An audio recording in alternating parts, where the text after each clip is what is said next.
Boa noite, pessoal. Eu sou advogado, o Átila me deixou numa saia curta, calças curtas aqui. O que eu posso oferecer para vocês? Alguém está precisando de um habeas corpus, alguma coisa do gênero? Não vai ter brinde na minha palestra. Bom, o meu negócio, o meu trabalho, a minha atividade é proteger pessoas, empresas, marcas em meios digitais. Isso é o que eu venho fazendo há bastante tempo. Nisso é que eu fui treinado, minha formação, que passa para os Estados Unidos, Itália, Argentina, etc., e eu venho fazendo isso há cerca de 20 anos, que é mais ou menos o tempo que a internet está aí. Né? Que a internet está aí em termos comerciais, em termos práticos, não lá dentro da academia, né? Mas no nosso mundo.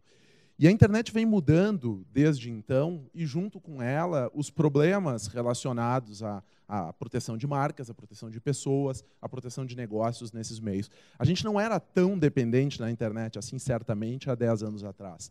A internet também não era, nesse tempo, não está passando? Alguém? Aí.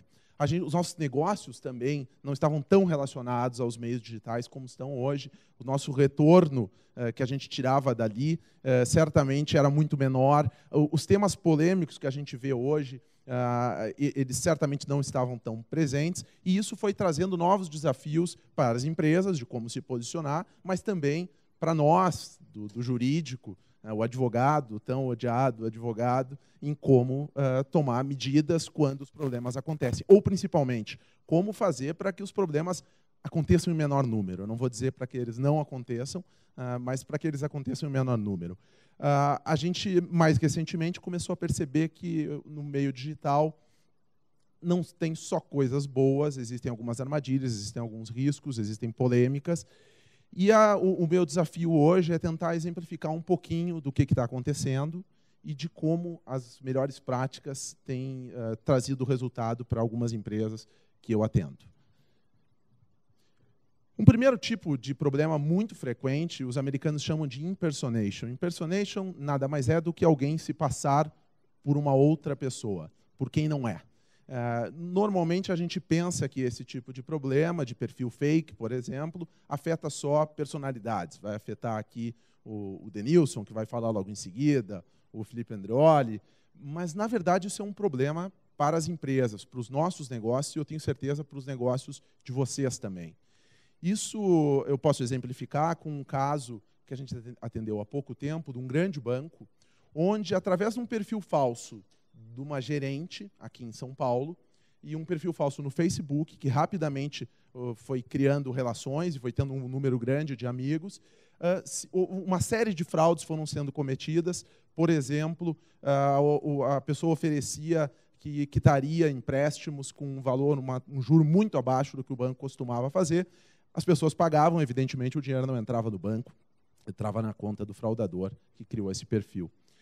A gente tem um outro caso de uma indústria que exportava bastante e que, justamente também com base num perfil falso, nesse caso no LinkedIn, o perfil do diretor financeiro da empresa, logo em seguida ele tem uma rede também, de novo, bem numerosa. Essa pessoa começou a aplicar uma série de golpes lá fora, e esses golpes envolviam, por exemplo, fornecedores da empresa brasileira, que ele fornecia meios para essas empresas pagarem por comprometimentos que tinham com a própria empresa, e, de novo, esse recurso não chegava na empresa, esse recurso terminava no bolso do fraudador. Uma outra categoria de problemas, espera aí que passou aqui, vamos voltar, é a cyberocupação. A gente tem problemas de propriedades não produtivas, não só no meio físico tradicional, né? Também no meio virtual. Desde o início da internet, esse é um pouco mais antigo, esse tipo de problema, a gente tem ocupação de espaços que a empresa não ocupou, né, não esteve presente. Então, eu botei na tela aqui um site que é o voitan.com. Todo mundo está acostumado com voigol.com.br, com o Voi Azul, então, talvez um dia se poderia botar Voitan para tentar chegar no site da TAM.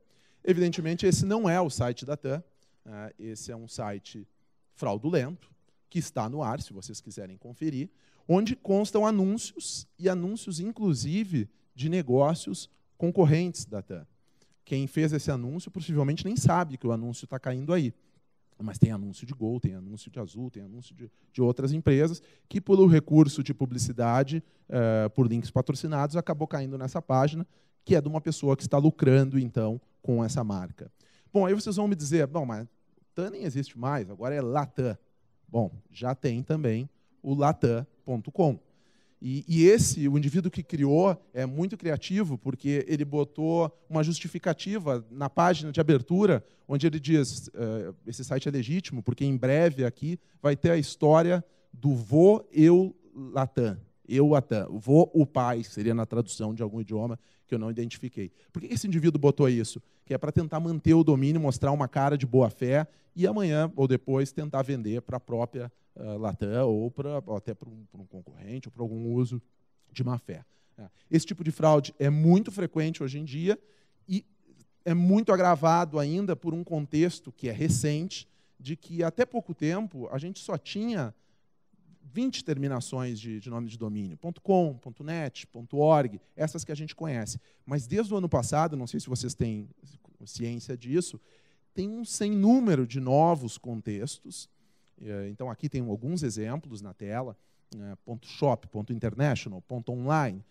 E as nossas marcas, as marcas das empresas de vocês, estão sendo registradas lá justamente por negócios como aquele que eu mostrei no voitan.com. É muito difícil pegar uma marca que não esteja sofrendo com esse tipo de problema atualmente. Então, são 1.300 novas extensões, novas terminações, o que multiplica, então, exponencialmente a quantidade de problemas que a gente já via só no .com, no .com.br. Você sabe o que é concorrência desleal?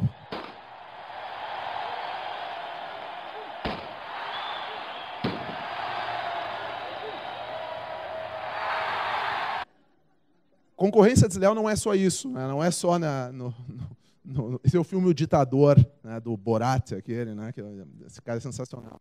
Mas concorrência desleal pode ser exemplificado porque ele faz aqui nesse filme, mas é algo que pega todos os nossos negócios e pega muito em meios digitais.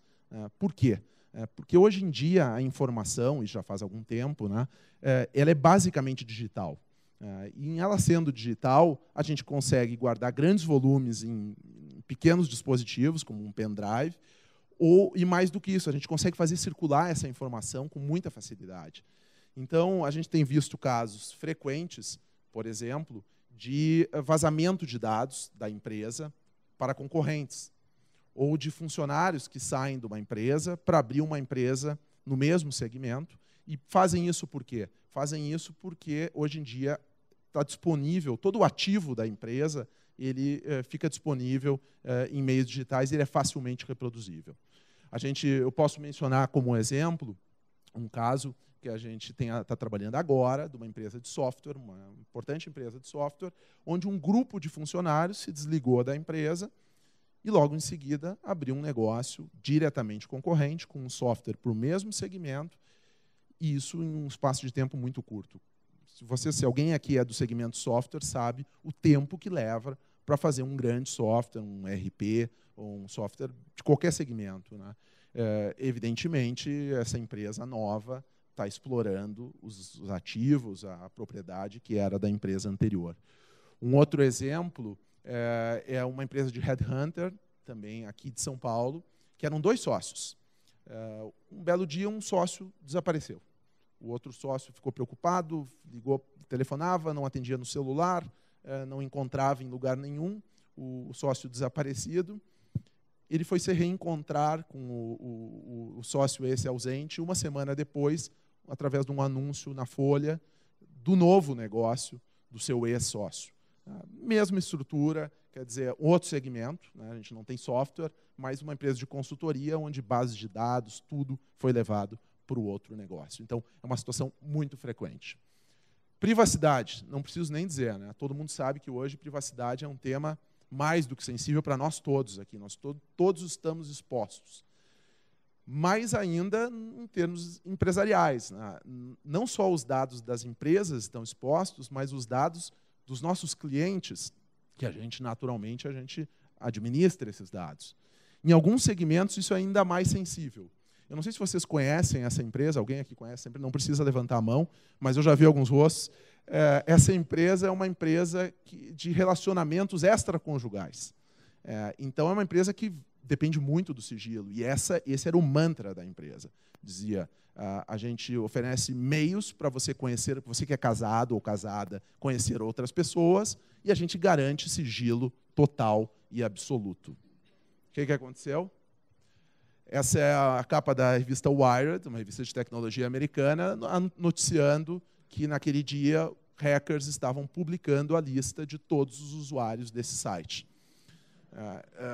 Imagina que dizem que teve gente se jogando pela janela em alguns lugares. Mas esse tema não é só sensível para esse tipo de negócio, é evidente. No Brasil, a gente tem já uma legislação bastante avançada, que é o Marco Civil da Internet, mas tenho certeza que todos vocês já ouviram falar, que exige que as nossas empresas adotem medidas rigorosas para proteger os dados pessoais dos seus clientes.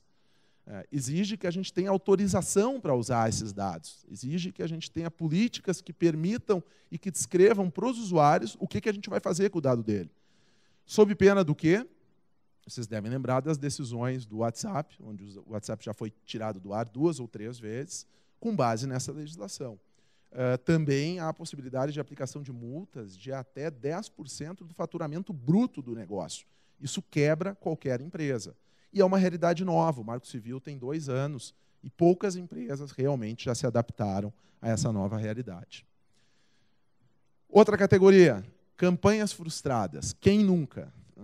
A gente tem uma sacada bacana, o pessoal de marketing, vamos fazer uma campanha nova, digital, que vai realmente expor a nossa marca de um jeito muito bacana e dá errado. São as chamadas hashtags. Um primeiro caso famoso disso foi uma campanha que foi lançada pelo McDonald's, no início aí da exploração comercial do Twitter, foi junto com o Twitter, onde eles criaram a hashtag, depois conhecida como hashtag, McDonald's Stories, McD Stories. O mote da campanha era: conte-nos histórias legais que aconteceram com você no McDonald's. E aí, na internet, o pessoal fala, a zoeira não tem limites. Então, começou um movimento maluco de pessoas tweetando coisas negativas. O primeiro lá diz, cara, eu costumava trabalhar no McDonald's. As McDonald's Stories que eu poderia contar iriam arrepiar o seu cabelo. E aí veio. O que uma empresa faz num caso desses? Como é que ela interrompe essa bola de neve? Qual é a reação que ela pode adotar? Isso me leva para o outro tema, que é a questão da crítica, da crítica no meio digital. Quando se começam a falar mal de você ou da sua marca. Teve um caso recente do Leonardo Sakamoto, que é um jornalista e crítico político. Eu até não me identifico muito com as ideias dele, mas ele sofreu uma injustiça tremenda porque foi acusado de fazer uma declaração polêmica que ele não tinha dado, e aquilo virou uma bola de neve e ele começou a ser a imagem dele destruída em meios digitais. E aí ele lançou esse livro, esse ano, que é O que eu aprendi sendo xingado na internet. Eu recomendo para quem tem interesse por essa matéria. Hoje, além das redes sociais, ainda tem canais novos surgindo justamente para falar mal de marcas. Um deles, e muito polêmico, é a terminação .sucks. Então, ao invés de registrar o domínio no .com, você registra no .sucks. A sua marca, .sucks. E, evidentemente, ali não vai vir coisa boa. Vocês sabem se a marca de vocês está registrada no .sucks? Eu acredito que a maioria talvez nunca nem tenha ouvido falar a respeito dela. Possivelmente já tem um site lá onde estão dando feedback, como também existe o .feedback. Isso pode ser um canal até legítimo para a empresa ir lá e explorar suas falhas e melhorar os serviços, ou não. Pode ser também uma iniciativa para prejudicar a empresa, feita por quem tem interesse em concorrer com ela ou em causar um dano. Então, também é um ponto de muita preocupação. E, por último, vem a minha figura, o advogado. Que, se a gente pegar uma turma old school, uma abordagem old school, muitas vezes é o que vem para colocar a cereja no bolo, para realmente piorar o que já estava muito ruim. Porque as soluções antigas para os problemas novos, elas não funcionam. Aí pega um pouco do que o Guga vinha referindo, né? A gente tem que entender a realidade atual e trazer soluções que combinem com essa realidade. Então, o advogado que considera a melhor resposta imediatamente, vamos para o pau, vamos entrar com uma ação no judiciário contra quem está falando mal da gente, vamos botar um... Nem sempre esse é o melhor caminho. Um exemplo que eu trago aqui é da United Airlines, a companhia aérea americana, que também é um dos primeiros casos assim que exemplifica bem isso, que teve um episódio onde uma banda canadense teve uma guitarra, um violão quebrado pela United Airlines. E eles tentaram, de todas as formas, ser ressarcidos e ter o violão consertado, e não conseguiram. E aí o que eles tiveram a ideia? Eles postaram esse vídeo no YouTube.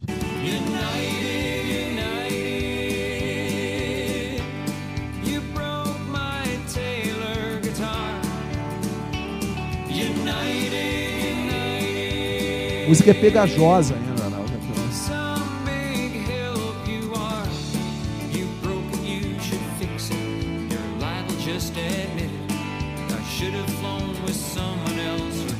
Devia ter ido de carro. Por quê?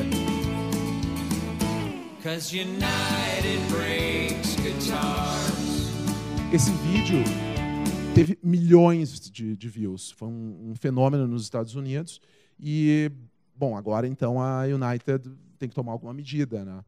A United veio a público e disse, olha, infelizmente a nossa política, eu entendo que o problema aconteceu, mas a nossa política aérea, ela não permite ressarcimento nesses casos. O que a banda fez? Mais um vídeo.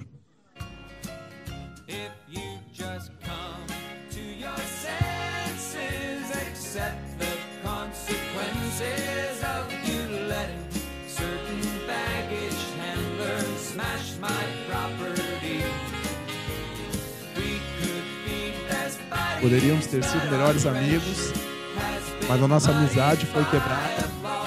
Por quê? Nossa amizade foi interrompida pela United política aérea. Depois disso, e de novo de milhões de views desse vídeo, a United finalmente resolveu mudar de ideia, consertou a porcaria do violão. E, mais do que isso, anunciou um grande plano de melhora do sistema de bagagens, de transporte de bagagens, etc. E aí acabou a história? Não acabou a história. Porque, na verdade, a banda recebeu tantas reclamações e testemunhos de outras pessoas que eles resolveram botar o terceiro e o último vídeo. You say that you're changing and I hope you do, 'cause if you don't, then who'd fly with you? Se você não mudar, quem é que vai voar com você? Então, assim, nesse contexto, o que a gente faz? O que vocês fazem com todos esses problemas, com coisas que fogem do nosso controle, que são públicas? Não tem uma solução mágica, mas eu queria deixar só 3 insights que a minha prática nesses mais de 20 anos aí tem me ensinado. Primeiro, óbvio, a prevenção sempre é o melhor remédio. E prevenção aqui passa, claro, em a empresa se preocupar em proteger a sua propriedade intelectual, as suas marcas, os seus ativos, porque até para poder ter a opção de saber se ele qual tom que ele vai adotar na hora de brigar, se vai ser um tom mais forte ou menos agressivo, né? Mas isso não passa só pelos registros tradicionais, pelas soluções que a gente está acostumado. Existe hoje, já na internet, algumas soluções específicas para proteção em meio digital. Essa que eu boto na tela ali, Trademark Clearing House, é uma especificamente para proteger a sua marca como nome de domínio. Você inscreve a sua marca lá, em todas essas novas terminações, você tem prioridade para botar a sua marca ali, ao invés de um terceiro que vai usar o seu nome .sucks. Além disso, monitorar e regular. Quer dizer, muitas vezes a empresa nem sabe que está acontecendo o problema. Quando ela vai saber, aquilo já tomou uma dimensão muito maior do que poderia ter sido. Então, claro, ter um monitoramento efetivo e tentar, na medida do possível, criar soluções já antecipadamente para os problemas é algo que tem entrega muito resultado. Isso passa, inclusive, por regular o uso da tecnologia pelos próprios colaboradores. Ter possibilidade de monitorar o uso de e-mail, navegação, etc. Mas isso exige prevenção, exige que essas coisas sejam acertadas antes que o problema venha. Quem tem canal de internet, plataforma, Também o regramento da plataforma é uma necessidade e pode ser a saída para esses casos, se você tiver meios ali para excluir conteúdo que é indevido, né? Isso, inclusive, é uma exigência hoje do Marco Civil. A segunda categoria é, bom, depois que aconteceu o problema, o advogado precisa pensar fora da caixa. A gente precisa buscar outras alternativas e o judiciário certamente é a última delas. Eu não vou ficar falando de questões técnicas aqui, mas existem, por exemplo, 2 procedimentos, um chamado DRP, o outro SACI. SACI é Sistema Administrativo de Conflitos de Internet. SACI. Esse é um sistema brasileiro aqui, que é uma espécie de arbitragem que resolve problemas com nomes de domínio em 2 meses. Às vezes em menos de 2 meses. Isso comparado com a opção de você entrar em juízo, é uma economia de tempo, de recurso, é tudo por meios digitais, tudo por meios eletrônicos, você não precisa citar a outra parte, e é algo que, em geral, as pessoas nem sabem que existe. Os próprios canais dos sites, as ferramentas que os sites oferecem para resolver problemas que ocorrem nele, em geral, são muito mais eficazes do que a troca de notificações, uma ação judicial. Por exemplo, no eBay, se você tem um produto seu anunciado ali e fraudulento, você consegue tirar ele do ar em questão de horas, minutos, às vezes, se você usar o canal do eBay para denúncia de conteúdo fraudulento. O mesmo acontece no YouTube para derrubada de vídeos. Claro que os advogados muitas vezes não contam isso, mas esses mecanismos são muito eficazes e vão ser mais eficazes ainda se você tem uma boa rede de relacionamento que vai permitir, inclusive, o que a gente chama de takedown, que é a derrubada de conteúdos, inclusive de sites. Quer dizer, se você tem uma boa rede de relacionamento com provedores de internet, você consegue, inclusive, que sites sejam desligados, sem precisar ordem judicial, sem precisar nenhuma medida mais drástica que possa cair até respingar em você mais ainda do que o problema anterior. E o último item, e com esse eu concluo, é uma realidade que também muita gente não admite, mas de que hoje em dia o jurídico sozinho não resolve nada.